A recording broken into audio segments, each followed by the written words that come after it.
Z, l'aveu compartiment tueur.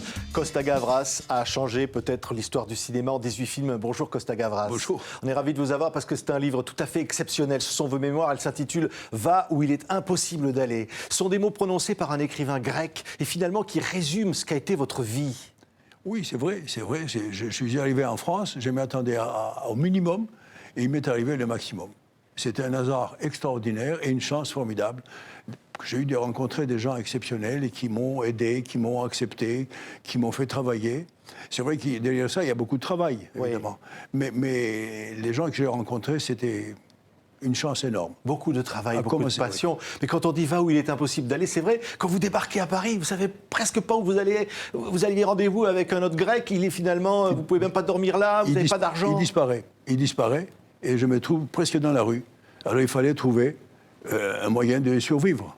Et j'ai eu la chance d'aller à la cité universitaire, d'être accepté, etc. Mais avant, vous racontez, vous retrouvez dans une chambre d'hôtel miteux avec des murs en rouge. Ça ressemblait un peu au cinéma, ça. Un petit hôtel, oui, évidemment. C'est bien, c'est des souvenirs qui vous restent. On n'a rien, le taxi m'amène à un petit hôtel et tout est rouge, les escaliers. Il y a des moquettes partout rouges dans la chambre, un peu pourries, mais là. Mais enfin, moi, ça m'avait beaucoup épaté, la moquette rouge sur le mur. Et ça m'est resté complètement, je me souviens de chaque moment, de chaque minute de ces premiers jours, et puis par la suite aussi. Oui, alors vous aviez rendez-vous avec un autre grec, finalement vous vous faites engueuler à l'arrivée parce qu'il a été renvoyé, vous vous retrouvez à devoir reprendre le taxi en retour, vous ne savez pas si vous allez même pouvoir payer la course. Ben oui, parce que j'ai voyé les taximètres qui marchaient, et puis je n'avais pas beaucoup d'argent, évidemment. Non, c'était un moment très dramatique, un moment presque cinématographique, je dirais. Oui. Vous vous dites à ce moment-là, je vais repartir en Grèce, parce que là-bas, vous avez toute votre famille qui voulait que vous soyez tailleur. Ben oui, en plus, on ne pouvait pas appeler, téléphoner, il n'y avait pas de téléphone à l'époque, pour savoir où il est passé ces Grecs qui devraient m'attendre. Et alors, je suis allé à cet hôtel, et le lendemain, j'ai trouvé des étudiants à la cité universitaire qui m'ont aidé.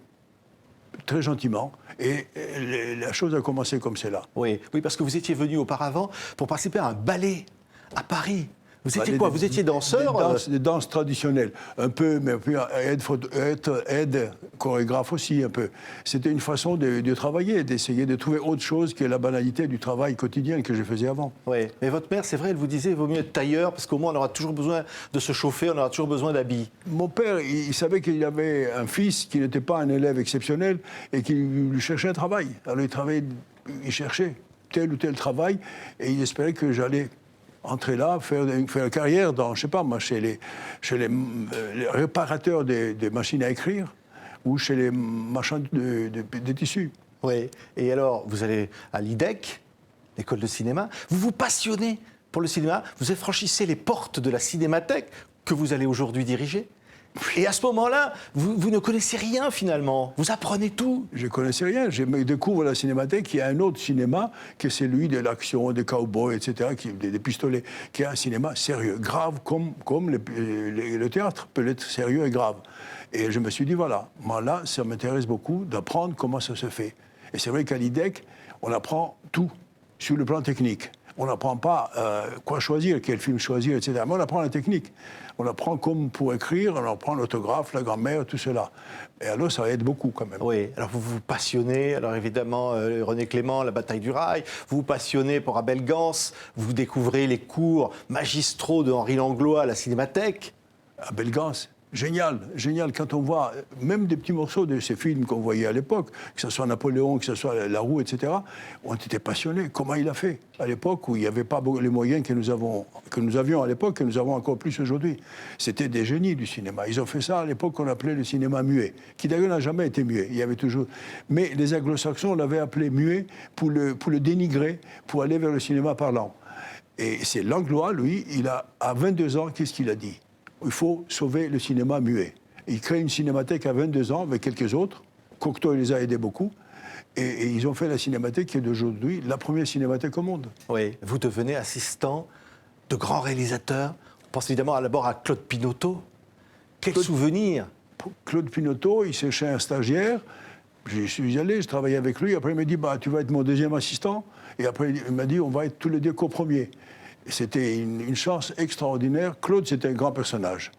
Un type d'une honnêteté formidable, d'une famille de cinéastes. Son père était déjà cinéaste, son frère était cinéaste. Et c'est vrai que rencontrer Claude, c'était une chance. Vous savez, Claude a eu beaucoup d'assistants. Je crois qu'une dizaine de ses assistants sont devenus metteurs en scène. Parce qu'il avait le sens, choisir les bons assistants et leur apprendre comment on fait un film aussi, Oui. les nécessités de l'organisation d'un film. Alors, vous vous retrouvez embringué sur des tournages comme, par exemple, un triporteur avec Darry Cole. C'est pas tout à fait votre genre de cinéma, mais vous voyez, Non, mais vous apprenez. Vous savez, premier film qu'on fait comme assistant, on est ravis de faire. Et dans l'école, était très drôle. On a voyagé beaucoup, on a fait une partie en Espagne. Et malheureusement, le film n'était pas un grand succès. C'était même pas drôle comme tout le monde le souhaitait. Tout l'or du monde avec Bourvil, René Clair. Ça, c'était formidable. Bourvil, il jouait 3 rôles. Le père, le fils, qui a l'hérité, et un fils qui était parti en Amérique latine, élever le lama. Et ça, c'était une découverte formidable avec Bourvil. C'était un homme d'une gentillesse extraordinaire aussi. Une première rencontre déterminante, c'est avec Simone Signoret. C'est au moment où vous êtes avec le film Le jour et l'heure. De René Clément. Et de René Clément. Et là, vous rencontrez Simone Signoret. Elle va un peu changer votre vie. Bah oui, parce que je rencontre Simone Signoret et je m'occupe de son programme, de ses costumes, de tout ce qu'elle devait faire dans le film. Donc je vais chez elle souvent et je rencontre mon temps. Et qui commence à me taper sur l'épaule, et je me sentais tout fier. Pourtant, il chantait, vous l'entendez chanter avec son pianiste, à s'engueuler avec son pianiste dans la pièce à côté. Castella, oui, il engueulait. Et je me disais, la première fois, je me suis dit, mais ils vont se taper dessus, c'est pas possible. Pas vrai du tout, ils s'adoraient tous les deux. Et mon temps lui faisait une confiance énorme. Et après, on m'a invité à la campagne jouer au volleyball, et puis peu à peu, jusqu'à ce qu'il fasse mon premier film, qui était Compartimenture, qui a été fait grâce à lui et à Simone. Oui. Alors, d'autres films dans lesquels vous travaillez, avec Fernandel, Jean Giono, ça aussi, c'est drôle. Hein, vous racontez que Fernandel, il aimait pas trop qu'on lui pique la vedette. Hein. Ah non, surtout pas, oui, surtout pas. C'était Crésus. C'était Crésus, et il y avait une scène avec Pierre Rep. Pierre Rep, c'est un comique formidable, parce qu'il parlait, il mêlait les mots, et il disait, au lieu de dire bicyclette, vous voyez, c'est des bicyclettes. Il bégayait, quoi. Il bégayait, et on comprenait très bien ce qu'il disait, et on riait beaucoup. Et dans une scène où Fernandel a vu toute l'équipe s'écrouler de rire, il n'a pas du tout aimé. Il répétait encore une fois, c'est pas bon pour moi, c'est pas bon pour moi. Et à la dernière, Pierre Rep, il était épuisé complètement, il était mauvais. Il a dit, celle-là est la bonne. Il n'aimait pas qu'on lui vole la vedette, hein, très clair, ouais. Alors, Gabin Bébel, un singe en hiver, oui. Ils sont sur ce film. Et Gabin, qu'est-ce qu'il vous dit? Tout de suite, le courant passe. Ah oui, tout de suite. Ils se sont rencontrés, ils ne se connaissaient pas. Dans le restaurant où il y avait le rendez-vous, Gabin était vers lui, il l'a pris dans ses bras, il dit, mon fils. Et c'est vrai que c'est devenu, d'une certaine manière, son fils. C'était un peu son héritier, vous savez. Gabin correspondait à une certaine sensibilité française, ce qu'est devenu Jean-Paul par la suite. Et c'est vrai que le vieux avait déjà compris que c'était le prochain. Oui. Et quelques années après, vous revoyez Gabin, il vous dira « c'était mon meilleur film ». On l'a fait ensemble. Ah oui, oui. Il vous dira même ça. Dit, hein. Ah, on a fait Les Singes en hiver ensemble, c'est mon meilleur film. Il me dit quand est-ce qu'on fait un film ensemble. Mais j'étais déjà metteur en scène, oui. Ouais, et malheureusement, on n'a pas. Comment vous devenez un jour réalisateur? Vous vous lancez parce que vous lisez évidemment beaucoup. Et vous vous dites, là, il y a matière à un film. C'est un parcours du combattant, finalement. Réalisé, oui, bien sûr. Compartiment tueur. Non, il y avait beaucoup de travail derrière tout ça, qui semble très facile maintenant, mais il fallait... Compartiment tueur, c'était un polar que j'ai adapté comme un exercice scolaire, complètement. Ça a été lu par un producteur qui a dit, faisons le film. Et c'est parti comme ça, le film a été fait. Et ça a été la grande surprise, parce que, bon, Simone Signoret a accepté de faire le film, mon temps, et puis tous les copains, les gens Piccoli, que ce soit Trintignant, Perrin, tous ont accepté le film, et c'est devenu un film où il y avait des amis, et au bout d'un moment, il n'y avait plus de rôle. On me disait, alors, dans ton film, je ne fais rien. Alors, il y a Daniel Gélin qui fait un médecin comme ça. Il passe. Françoise Arnould, et puis Bozufi, et puis plein d'autres personnes. Non, c'était une chance formidable. Oui, il y aura après Un homme de trop, qui se passe pendant la Résistance, avec encore Piccoli. Là, la critique ne suit pas. Le film n'a pas le succès. Vous vous dites, c'est foutu. Oui. Bah, oui, c'est la déception. Vous savez, quand on fait un film qui ne marche pas, après avoir donné tout ce qu'on pouvait donner, et on est par terre, complètement. Bon, c'est vrai que le film est sorti récemment à Arte, après l'avoir été restauré, et tout d'un coup, il a fait un score extraordinaire et des très bonnes critiques. Oui. Bon, ben ça, c'est l'histoire du cinéma. C'est le petit miracle du cinéma. Oui. Un jour, vous êtes dans un avion, il y a Onassis qui est dans l'avion, et vous avez un livre qui s'appelle Z. Un livre grec qui s'appelle Z, et oui. je le lis pas très content au début, et puis je découvre quand même que c'est une histoire Oui, formidable. non, mais vous dites d'abord, c'est un très mauvais titre. Très mauvais titre, bien sûr. Un grand Z comme ça à la couverture, je trouvais ça plutôt vulgaire et sans grand intérêt. Et je découvre une histoire formidable. Et quand les colonels prennent le pouvoir, quelques jours après, par hasard, enfin j'avais lu le livre par hasard, par les colonels, et j'ai dit, il faut faire le film pour un tout petit... J'ai dit à Saint-Proun, faisons le film comme on écrit sur le mur, à bas les colonels.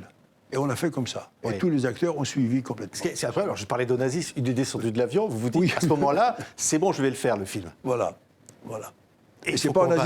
Onassis qui l'a financé. Mais vous vous dites, il faut convaincre Montand, Oui. il faut convaincre tous les comédiens, et puis surtout, c'est un film politique. Oui, oui, et puis les acteurs ont lu le film tous, que ce soit Montand, que ce soit Trintignant, que ce soit Charles Denner, que ce soit Piccoli, et tous, Perrin, ils ont tous accepté de faire le film. Et même quand on parlait argent avec les producteurs qui étaient Perrin, Trintignant lui dit non, mais quand on me propose un film, une histoire comme ça, moi je n'ai pas d'argent. Non, non, c'était une aventure formidable. Et on a fait le film avec tous, avec vraiment passion. Et cette passion-là, à mon avis, a été ressentie par les spectateurs. Oui, le film est un triomphe dans le monde entier, partout. Non, les Et films il va après- être interdit dans beaucoup de pays, mais au fur et à mesure, vous apprenez que dans tel et tel pays, finalement, il est diffusé. Non, Perrin Oui. m'a appelé, il m'a dit, tu sais, le régime a changé dans tel pays, ils viennent d'acheter Z. Voilà. On a suivi la carrière du Z et le changement politique de beaucoup de pays à travers l'achat du film Oui. qu'il faisait. Grand prix du public au Festival de Cannes. Et puis Trintignant, meilleur acteur. Ce qui est tout à fait incroyable, parce que l'aventure de ce film, alors là, pour le coup, change votre vie aussi. Évidemment, quand un metteur en scène a un film qui change, et qui marche bien, ça change sa vie, parce qu'après, il peut faire ce qu'il veut. Pendant un moment, en tout cas. Et c'est vrai que ça a été le cas, oui. Oui. Et après, il y a l'aveu. Il y a L'aveu l'aveu. encore avec Montand. Et là encore, un engagement politique. Vous vous dites, au fond, le cinéma est fait pour ça. Le cinéma est fait pour témoigner du monde. Oui, absolument. Le cinéma, dès le début, par exemple, Charlie Chaplin, quand il fait les temps modernes, il fait un témoignage formidable sur le monde. Moi, je les montre encore ces films à mes petits-enfants, et qui rient beaucoup, qui en même temps apprennent des choses sur le chômage, sur la difficulté de la vie, etc., sur les pauvres et tout. Oui, le cinéma peut jouer son rôle, absolument. Montrer Oui. le monde. Oui. Et il faut se Apprendre- battre pour cette liberté, parce que par exemple, vous racontez, aux États-Unis, on vous demande de changer la fin. Ah oui, on me demande souvent, il faut faire un happy end. Alors, une histoire, il ne peut pas avoir un happy end, il insiste. Moi, j'ai fait les films américains à condition que je ne change rien à mon scénario, qu'il accepte comme je le veux, et avec mes équipes françaises. Alors, j'ai fait comme ça les 4-5 films que j'ai fait aux États-Unis, absolument. Oui, alors il y aurait État de siège, et puis aussi, il faut le dire, Clair de femme, par exemple. Et là, on vous dit, c'est un film d'amour, mais vous répondez, j'ai toujours fait des films d'amour. Bah oui, parce que quand on fait des histoires comme celles que j'ai fait, c'est aimer les gens, aimer les victimes, parce que nous pouvons tous être victimes, finalement. C'est vrai. Mais là, c'était une histoire d'amour particulière, parce que j'avais lu une phrase de Romain Gary qui disait « Il faut profaner les malheurs ». C'est une phrase « profaner les malheurs », c'est formidable. Et c'est toute l'histoire du film, entre deux êtres qui ne sont pas faits pour se rencontrer. Ils se rencontrent par hasard, ils sont très malheureux l'un et l'autre, et ils essayent de comprendre ce que c'est que leur malheur, et peut-être trouver une solution, et peut-être vivre ensemble. Voilà, sans donner d'ailleurs la solution qu'ils cherchent eux-mêmes, je ne leur ai pas donné. Et c'est vrai que c'est une belle histoire d'amour avec Montand et Romy Schneider. Oui, Romy Schneider, un mot sur Romy Schneider. Oui. C'est touchant, Magnifique. toujours. Grande, touchante, émouvante, formidable personnage, qui avait une relation très étroite avec le metteur en scène. Il m'a dit, tu fais le film pour toi, pour Montand ou pour moi? J'ai dit, fait le film pour vous deux. Et on est devenus très amis et ça a marché très très bien. Oui. Un autre personnage étonnant, c'est Johnny Hallyday. Johnny, Faites très conseil de émouvant. famille avec Johnny. Mais Johnny, moi j'aimais bien ce qu'il a fait dans un film de Godard et j'étais le trouver. Je dis voilà, j'ai une histoire, il y a un voleur, un petit voleur de banlieue. Est-ce que tu acceptes de le faire? Il m'a dit si tu veux, avec toi je l'ai fait. Et c'est vrai qu'on s'est beaucoup amusé. Il y avait Fanny Ardant, il y avait Marchand, Guy Marchand, et ça fait un trio formidable. Et Johnny était d'une gentillesse et d'une naïveté face au métier du cinéma qui m'avait bouleversé. Lui qui était sur scène comme ça, il faisait hurler et rendait heureux des milliers de personnes devant le cinéma, était comme quelqu'un qui débutait. Oui. Et c'était formidable. D'incroyables rencontres, Dustin Hoffman, John Travolta. Vous faites une carrière un peu hollywoodienne, hein? Des monstres, des monstres. Oui, non mais, moi, on me demande toujours, c'est les grandes stars américaines. Ils peuvent être très gentils, à partir du moment où on établit un rapport amical sur une histoire qu'on veut faire ensemble, les rapports sont très simples, très directs. Oui, oui. Vous refusez de tourner Le Parrain The Godfather. Oui, mais attendez. Alors là, quand même. On me l'a dit souvent, le parrain. On parle du parrain qu'on a vu. Moi, j'ai lu le livre. Le livre, c'était un mauvais livre. Était très mauvais. Donc, voilà, alors j'ai dit non, je ne vais pas le faire, ça ne m'intéresse pas. C'est une mafia avec des histoires de familles qui s'entretuent, des histoires de sexe, comme ça, épouvantable. Et c'est vrai que Coppola fait un film génial, qui n'a rien, qui est très très loin du livre. Parce qu'il est grand metteur en scène, grand écrivain, et il connaît l'Amérique italienne parfaitement. Moi, qu'est-ce que j'allais faire dans cette histoire, dans ces livres épouvantables? Donc, c'est pas le film que je n'ai pas vu, c'est le livre. Oui, mais un mot, vous avez failli tourner avec Marlon Brando. Vous racontez une rencontre incroyable, là.